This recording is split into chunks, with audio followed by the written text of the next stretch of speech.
Welcome to episode 29 of the Bell Falls Search Focus on Talent podcast. I'm your host, Nonlinear. Each week, we share the career stories of tech experts and marketing mavens, operational gurus, and sales leaders to illustrate how they have navigated the nonlinear career path. Today's guest began his career in technology, selling mainframe hardware on behalf of Unisys and Sun Microsystems. He then led sales teams and operated business units for a couple of IT services firms before starting a consulting company focused on executive coaching, leadership development, and strategy planning. He's also an accomplished podcaster, speaker, and writer, and he's one of the most authentic and caring people that I know. Very excited to introduce to you Craig James, co-founder of Cat-Strat Services. Craig, thanks a lot for being here today. Ron, thrilled to be here, especially that last part. As I've done a lot of these conversations, I've begun to focus more and more on the nonlinear career path and how that's manifested itself for different individuals, whether it's serendipity, whether it's intentional decision-making. And you, my friend, clearly have one of those, and would love to hear more about that. If you could go through your career journey and again, talk about the hows and the whys along the way. Yeah. Thanks for asking. Thanks for the interest. I'm glad to be here, and hopefully what we discuss is of use to your listeners. I think that's a big part of the answer right there. That's one of the things in the coaching world, if we're good at it, we learn to do, and that is always constantly checking in with what is of use. At the end of every coaching session, my partner Sue and I ask what was most useful today. And that's not to get accolades, but it's to remind ourselves of what is truly useful in anything and everything we do. Credit to Michael Bungay Stainer on that, of the coaching habit. He always professed to do that, and we do that, and it's a useful tool. Why do I bring that up? Is that this journey called career, we have a tendency to make it about us. Of course, it's about our needs and our family and the earnings we require and these monetary symbol things that we trade as humans in our society to get food and shelter and the basics and maybe a bit more. But at the end of the day, it's all about what are we doing that's useful in this world. I have a question for you, and that is, could you illuminate for me, Ron, what we mean when we're talking about nonlinear? I have my own assumptions. And if you perceive I've had a not so linear journey, I think that's accurate. Could we start with you helping me understand what your definition of nonlinear really is? Nonlinear to me is not working in the same industry your entire life. In sales, maybe it's business development rep to sales manager to sales leader to VP of sales to CSO. In technology, there's similar examples. I would say it's anything from not necessarily following a ladder in a quasi straight line in one company or one industry. And what I've found is typically most of these individuals that have followed the nonlinear career path have ended up becoming entrepreneurs or starting their own businesses or have had no fear changing industries and even changing role, whether they went from technology to sales or marketing to human resources or claims writer to connected TV programmatic expert. Our societal expectations and pressures often think in terms of an industry and a career path associated within that industry. And like you said, tier 1, 2, 3, step up, usually commensurate earnings. But what's interesting about this not so linear discussion is there are other dimensions, I believe, that could be, for example, exactly the same industry, one's entire life, but a shift in modality. That's a version of non-linearity, as you were saying, step up the corporate ladder versus start my own advanced materials enterprise versus the latter step within advanced materials and chemicals, let's say. Mm-hmm. And I start my own thing. But the entrepreneurial ideation, the start, the creativity, the creator in any industry is different than an operator along a chain of progression. So there's different flavors of linearity or lack thereof, in my view, that have to do with an industry or modality type. And then there's another kind of thing that struck me as I was thinking about our chat today is the idea of Whether a linearity continues from phase 1 to phase 10 in retirement, is it consistent with one's true north and nature? Grew up in sales management, general management, IT, as you described. Then in 2000, one of the business units for which I was a director at that time, an area director, the area went away. So there wasn't an area in Cleveland. I wasn't one to be, sure, let's just go to the coasts. So in my case, it was either do something different or stay or go. And Sue always said I wanted to be an entrepreneur and do my own thing. I didn't even know it. I wasn't aware of it. I inquired with a couple of friends, one in the nonprofit space, one in the for-profit space. And they said, great, you'd be a great advisor consultant. How about us? And we ended up having 2 clients before we had a company name and checking account, a check, and didn't know what to do with it. So it's ironic because we're strategic planners in part. We do more coaching now than anything else, but we didn't have much of a strategic plan. We were off to the races. The point is, I didn't find out until later in life that some of the things I really enjoy doing, which is currently coaching, being part of conversations with people, podcasting, were things that were part of my nature when I was in grade school. But I didn't launch on that path. The lack of linearity, or at least alignment, started from the get-go. It's not like I hated sales, but my true north was a bit more creative, expressive, communicate, ideate, philosophy, not necessarily bang out numbers and grow sales. But I spent a good part of my life energy on growing sales. When did you understand that it was the kind of grade school characteristics or tendencies that were behind what you're doing now? You don't notice them when they're happening. Yeah. So there's a look back moment that I can think of, a couple of them. And I played a bit part in high school play. First time I was ever in a live performance. It's not like this was the Oscars, but there are a lot of kids that were really serious, thespians, had all the lead parts, and I got the best actor award. I maybe should have paid attention to that a little bit more.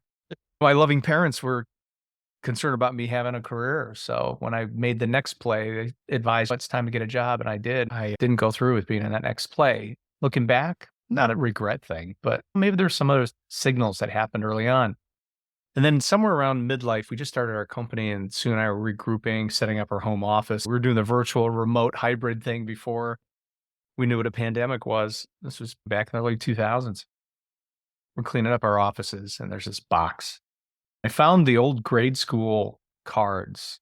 This is when people wrote stuff on paper, i.e. teachers would write the grade, and there was a place for narrative, subjective, qualitative comments.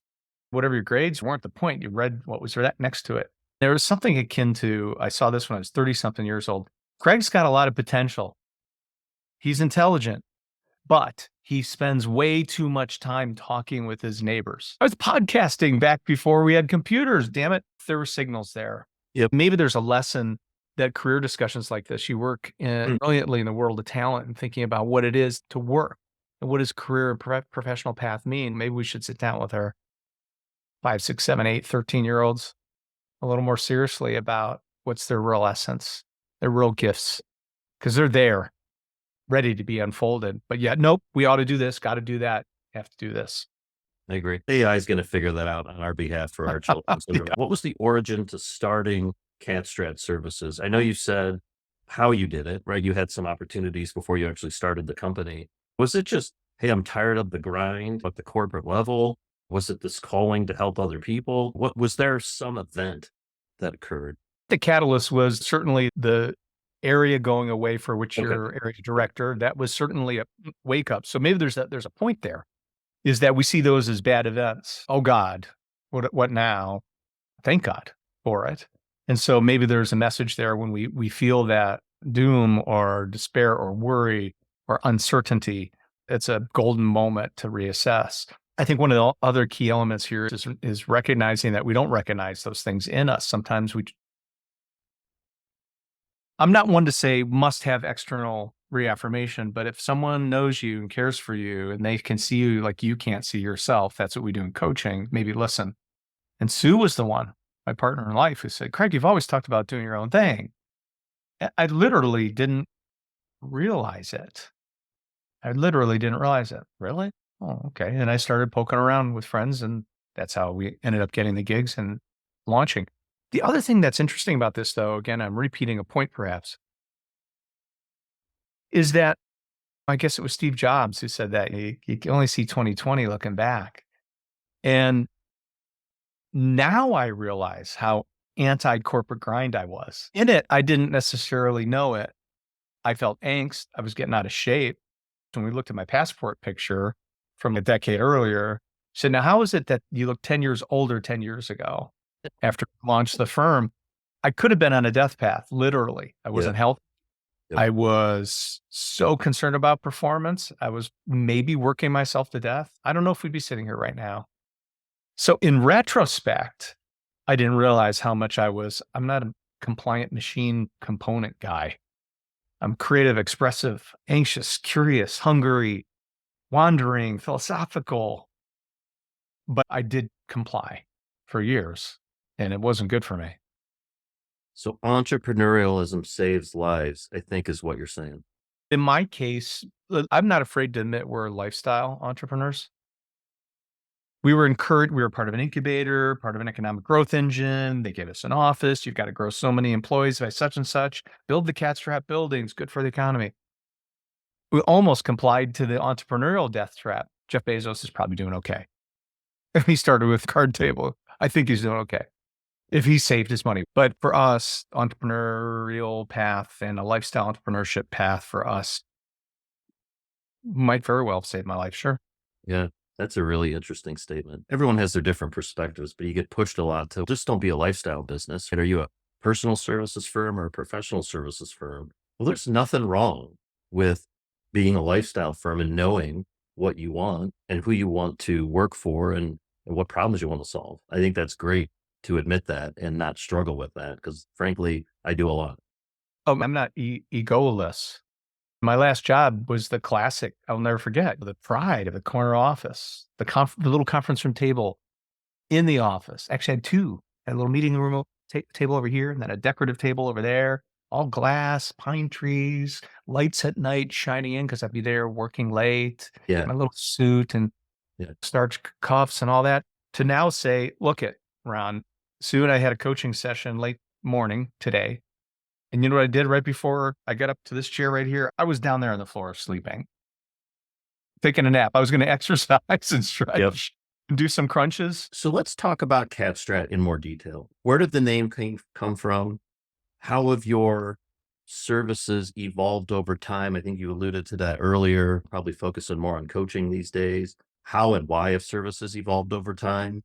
And how would you position who you guys are, what you guys are to the outside world right now? Origin, evolution, offering. So what I'm hearing, Yeah. origin of name, we were very thoughtful about what do we think we bring to the world.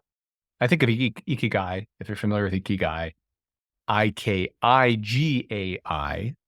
pronounced Ikigai, Japanese origin. What I love about Ikigai is it's akin to, it's a very Eastern sort of at its root, reason for being, quasi-ontological, philosophical way, one's way. And Eastern philosophy has a very almost wordless approach to it of being. Westerners tend to apply it, of course, to business and strategy. Jim Collins, leader of 90s think and Built to Last and Good to Great, he came up with a hedgehog concept, which is finding your way, Venn diagram. Imagine three circles. I love it. I'm really passionate about it. I can monetize it, make money. And I'm really good at it. Usually those things are interdependent, but sometimes we can be really great at something and not make any money. Or we can make a lot of money, but not really love it. If we can love it, make money, and we can be really good at it, find that intersection in the middle, you're finding your, maybe not your true north, but you're finding a sweet spot of what you're meant to do and finding both joy and satisfaction. What I like about Ikigai is it adds a fourth circle, fourth dimension to that Venn diagram. In addition to, I love it, I'm great at it, I can monetize it. The fourth circle is, and the world needs it. Mm. And if you can find that diagram intersection of world needs it, I love it, I'm great at it, and can monetize it, now you're finding your true vocation. We didn't think in terms of Ikigai or hedgehog back in the year 2000. But we did think about, what are we doing for whom? Maybe not the world, change the world, but we decided we are wanting to be catalytic, shape change, at least influence it, trigger it, hence catalyst. Strategy is an overused term these days. It was maybe newer back then, but with a strategic lens. We're not going to come in and be your ops support, augment staff. Then we might as well go get a job. Yep. We're strategic in our mindset. We're strategic in our approach, and catalytic in the sense that we get in and get out. We don't become part of the system. We catalyzed it. The problem with that great, thoughtful brand was Catalyst Strategies is hard to say, pronounce, spell, and type. So somehow someone nicknamed us Cat-Strat for short. That stuck. So that's the name. Evolution and offering. How did it evolve? It evolved from, I grew up in sales management, mostly in IT. Guess what? Provided sales management, strategy and process, even training to a degree, mostly systems improvement of sales process for tech companies. And it made sense. Things do evolve. Maybe sometimes we shift modality, but if we listen to what is part of a sequence, maybe it's not a linear career path, but is there linear logic? Okay, hold it. If there's a sales problem, chances are there's a strategy problem. If there's a strategy problem, chances are there's a leadership problem. If there's a leadership problem, doesn't have to be everything a problem, chance for improvement. There are usually humans involved. We evolve from sales strategy stuff to coaching through that logic. Mm-hmm. And when there's leadership and humans involved, chances are there's individuals. Individual leaders need to look within, and thus the coaching. Mm-hmm. So over 20 plus years, 23 years, we evolved from sales strategy, sales process to executive coaching, actually executive life and career coaching. We call it the 3 Ps: positional, executive; professional, career; and personal, life coaching, an integrated model, because no longer are they separable. That only happened because we started in sales process. It's very difficult to think of about a personal, professional, positional coach. How did you get there from sales strategy? Guess what? There was a very makes sense correlation. Yep. And so in that sense, it was very linear. Yep. But it wasn't a planned linear progression. That's true. Right. Which gets back to your note you sent me earlier when we were thinking about our chat today. Was there serendipity or is it intention? I think it's a combination. It's mindfulness and awareness, but also trusting, listening, allowing, and following. We're so prone to think we got to make it happen, make things happen, have a plan, all the KPIs and OKRs and all the rest. Believe me, we've done metrics and milestones, and you don't get to A to Z without some ABC. I understand that. Yet when it comes to life and career, sometimes you got to trust it and let it flow. Listen to your intuition, listen to your grade card, your grade school card. How do you differentiate yourself as a coach from all the other coaches that are out there and everyone in the coaching space? I have 3 answers. One, there's nothing wrong with being a soldier to comply a little bit. There are some folks that are completely ICF, International Coaching Federation, and go through multiple levels of certifications. Again, I'm not the compliant type. We have our own little secret sauce that we build. We've always been prone, Sue and I have, to build our own thing. We have certain methodologies and tools. We have a tool that we created called ICPA. You were talking about industry. Do I go in the industry? Sales management, same industry, whatever. ICPA is a method that emerged with one of our clients that we captured and codified. It's about industry awareness. Do I like this industry? Do I like this playing field? That's different than the C, which is the company. You can dislike the company culture, but love the industry. And then the P is the position, role. Mm-hmm. I love this industry and this company. I don't like the function or the role I'm in. And then the A is the activity, ICPA.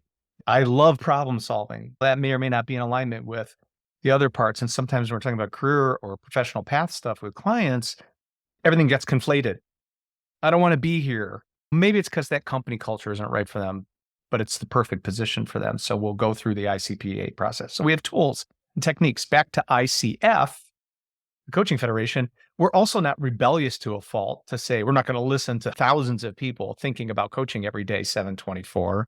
So the coaching system that we employ is tried and true.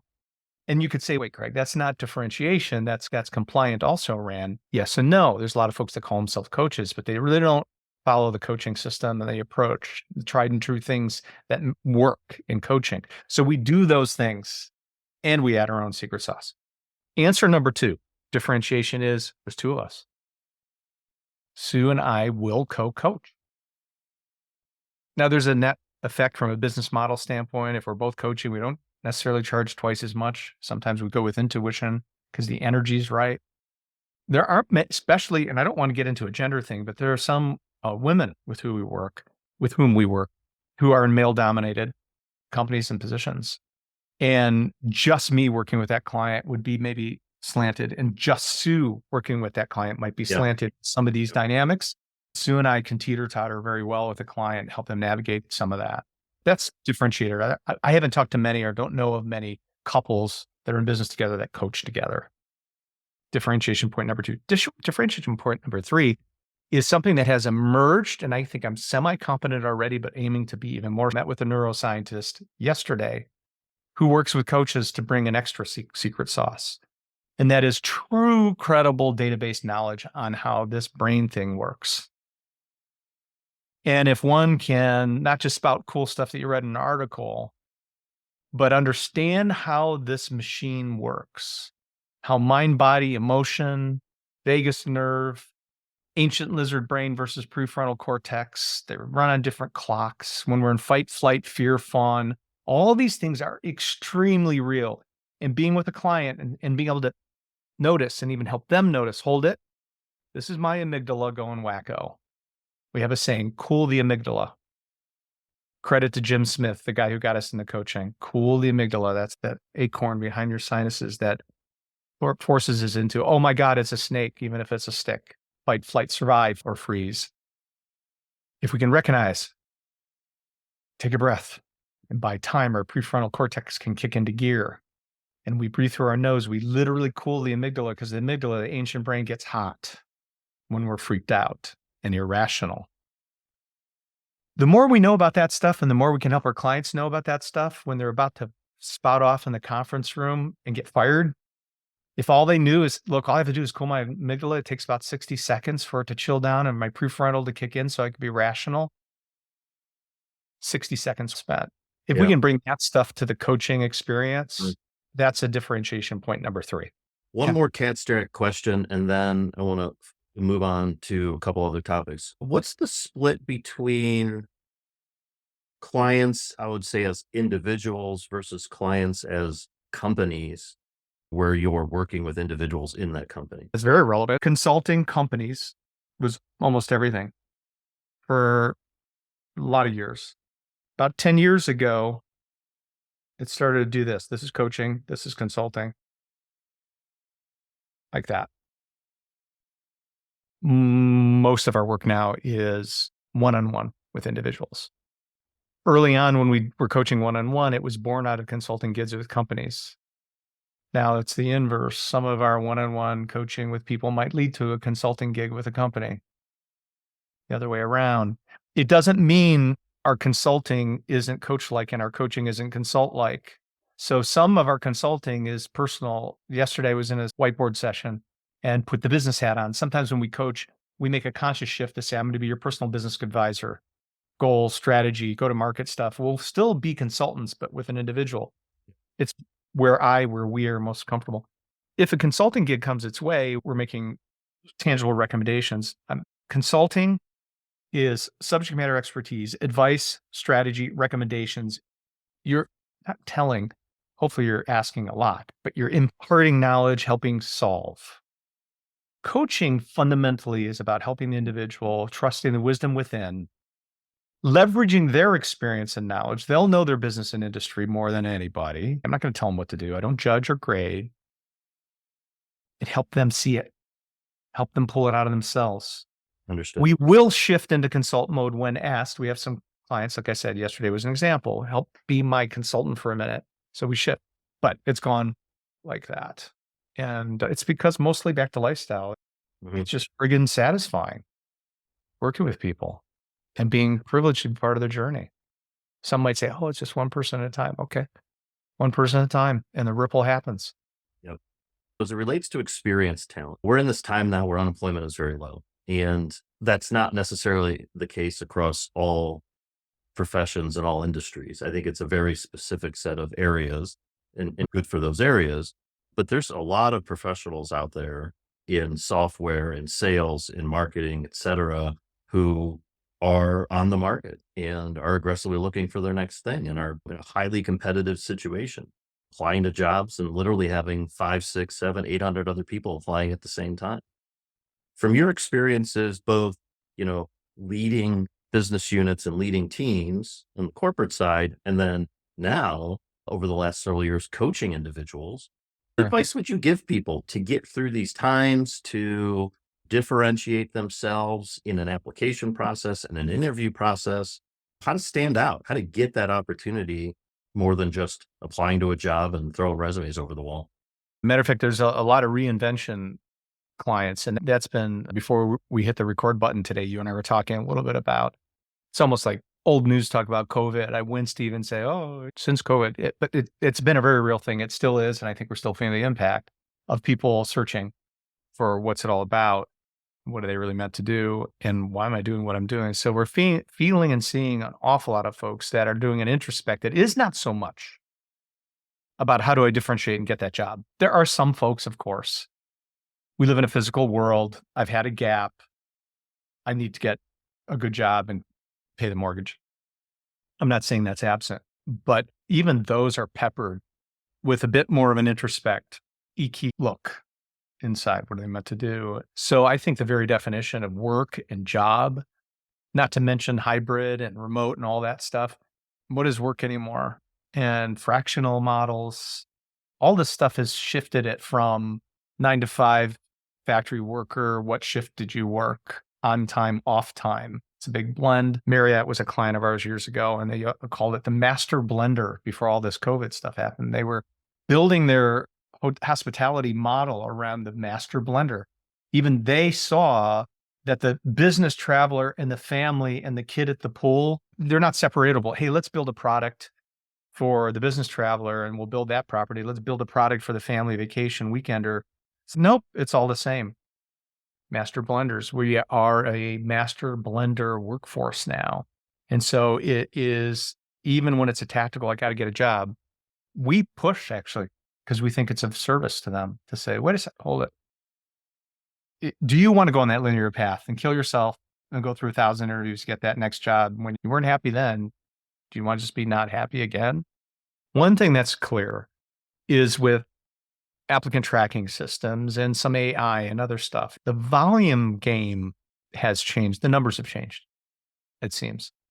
People are applying and inquiring and interviewing, and the ghosting disease is really affecting people psychologically, emotionally. What's wrong with me? We're hearing, what's wrong with me? Yeah. What's wrong with my resume? I think part of it is I'm not saying just, oh, tough it up, but it's a new reality. There's just so much noise. It's crazy. Yeah. So, one piece of advice is I'm not saying don't feel what you're feeling. That's one of the important things in coaching. If you feel it, it's real. I can't tell you what to feel. But if you can, recognize if you can, it's not you. Now, that doesn't mean you don't do your damnedest to figure out how to be seen. We like to call it role relevant resumeing. I remember the day when I got in a car accident, actually, when I was in my teens, driving to the resume place where they printed 100 of them, and you might as well etch them in concrete because you paid $100. It was $1 million when you're a college kid. They have 100 pieces of paper with your resume on it, and that's it. You got to use that, and that's all you got. It's good quality paper. Now, crap. We used to have to go to the library to understand someone's mission. Jump on their website. Don't fake it and use all their words but cater your story to theirs. You got to think that way, like a strategic salesperson now. And the other piece of advice is, at least for us, we're shocked to know that more and more of our business is coming out of, I don't want to say left field. It's intentional, but it started passively through LinkedIn. Right. Your content, your reputation, your knowledge base, what you like, what you read, what you share. All these things are your personal brand. Going back to Tom Peters, brand you, before we had this era of free agent. You can brand yourself now through social and other media, brand you, and be proud of it. and it takes some work. And there's some old school stuff, Ron, that I'd recommend to the experienced talent, job position, life path seeker, not job seeker. It's still who knows you and your reputation and word of mouth and referral and reputation. And just, I can't tell you how many clients with whom we work. How do I do the new application thing? What's the new world of recruiting and interviewing now? Okay, we'll talk about that. But who do you know? Oh, my network's stale. Okay, let's talk about that. I worked with this Fortune 5 and that Fortune 5 for 10 years, and I was part of this nonprofit, but I'm not anymore. Hold it. Who do you know there? This person, but I haven't talked to him for 4 or 5 years. Okay, talk to him. And don't say, I need a job necessarily, but I'm seeking, I'm interested, I'm growing, I'm looking at my next chapter. I'd love your advice. And an informational interview with someone you trust. I just need 10, 15 minutes. I want to pick your brain. Suddenly they say, oh my gosh, I didn't even know that, Ron. Do you happen to know Joe over at ABC Core? He might be interested in chatting with you. I don't know if they have anything open right now. Then maybe you put, like the old days when I sold, please don't tell me we're going after another RFP. If there's an RFP we didn't know about, it's been spec'd for somebody else. Same thing in the job. Do you really want to be the 1,000th applicant? Or do you want to be the seed plant? Hey, Joe, this guy Ron's really awesome. Do you have a marketing position open? He's a marketing expert. Not yet, but we're starting to think about it. Okay, now what do we expect for you, maybe? That Right. stuff is old school, still applies and maybe applies more than ever before. How about same question as applies to college students or those individuals entering the workforce soon, thinking about entering the workforce soon? Any advice for them as far as personal development or professional development areas to focus on? You're right. You aptly describe we work a little less with that population.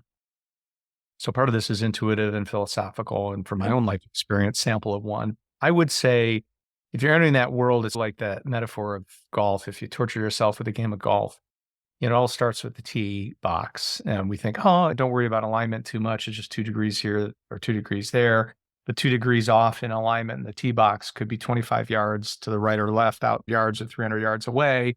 And that could mean rough out of bounds versus fairway. So that alignment, you have an alignment opportunity early on in the game. And to launch that drive into engineering, if you're meant to be a singer, it can become insatiable. And then you go on that linear path and then it becomes seductive and you're making the money. And why aren't you happy? Maybe because when you have the moment to say, wait, hold it. What am I really meant to do? Just because my parents or older people tell me I should do. Maybe not. Maybe what I should do is what I think I should do. And to listen to those messages and give yourself the courage to comply with a responsible career path, yet also listen to who you are as a human one time around. That would be my philosophical. The more tangible you started asking there, what skills to hone, I think you were saying. And I don't want to sound like a crusty old guy, but I was listening to some podcasts. One was really good, The Hidden Brain, talking about out of the matrix. And it was talking about how social, mobile, connected, smart devices are fabulous, but they are brain forming, that it's almost overprotective, evidently. And I'm no scientist in this, but I'm learning more about it, that these wonderful, young, talented, smart people are adverse to and consciously or unconsciously afraid to be with a human and look them in the eye. And a lot of the, maybe in the future, when everyone, like when we're all dead, and they're running the world with computers, it won't matter. We don't look at humans in the eye anymore. We just think it and things happen. And for the moment, I think humans interacting with each other, being able to be that SQ, EQ kind of thing, to be able to relate, be at ease in one's own skin, force themselves into age old stuff, whether it's Toastmasters or human stuff. I think those things are still the magic. And that's what I would say. Thank you. As always, the line you ride between, I don't know how I want to say this, your philosophical advice and observations coupled with science and methodology is always fascinating. And I think that's why I'm just glad that we're friends and glad that Paul Elliott introduced us several years ago and I've Me gotten to know too. you. It's fascinating. It's fascinating. So thank you very much for your time. Glad to be here, Ron. Always a joy. I've got a whole file full of compliments to pay back to you, but just know that I love and admiration for you is self-evident. I appreciate it, sir. Talk to you soon.